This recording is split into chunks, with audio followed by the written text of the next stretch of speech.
Hey everyone, it's Anthony with 5 and 2 Ministries with your daily bread. Today I want to examine Proverbs 1:7, which says, "The fear of the Lord is the beginning of knowledge.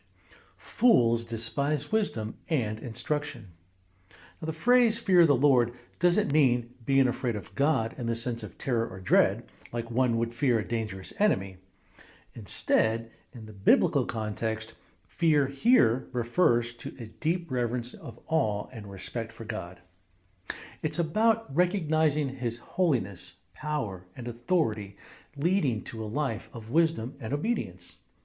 This kind of fear is more about an attitude of humility and submission to God's will. It's not about being scared of God, but having a proper perspective of His greatness and aligning our lives accordingly. What this verse is really teaching us is that true wisdom starts with having deep respect for God.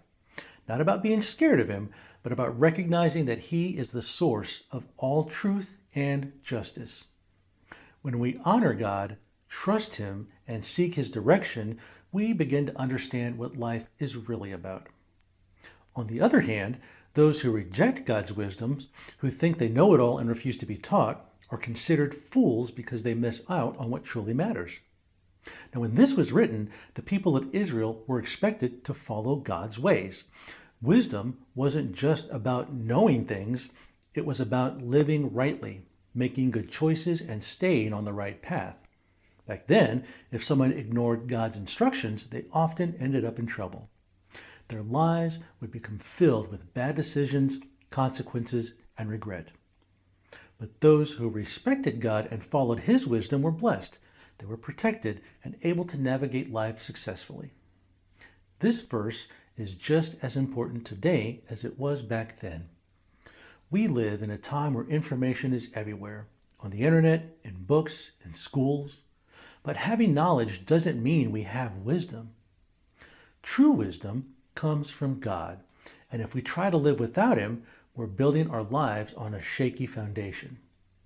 Respecting and trusting God helps us make the right choices, avoid unnecessary pain, and live in a way that brings peace and purpose. If we ignore God's wisdom, we're no different from the fools in this verse. People who refuse to listen and think they can figure everything out on their own. Now, that kind of thinking leads to mistakes, heartbreak, and destruction. But if we start every day by seeking God's direction, asking what He wants us to do, and following His guidance, our lives will be stronger, clearer, and filled with real understanding. The lesson here is simple. We need God. And the smartest thing we can do is to respect Him, trust Him, and listen to what He says. And when we do, everything else in life begins to make sense. Thanks for listening, and have a blessed day.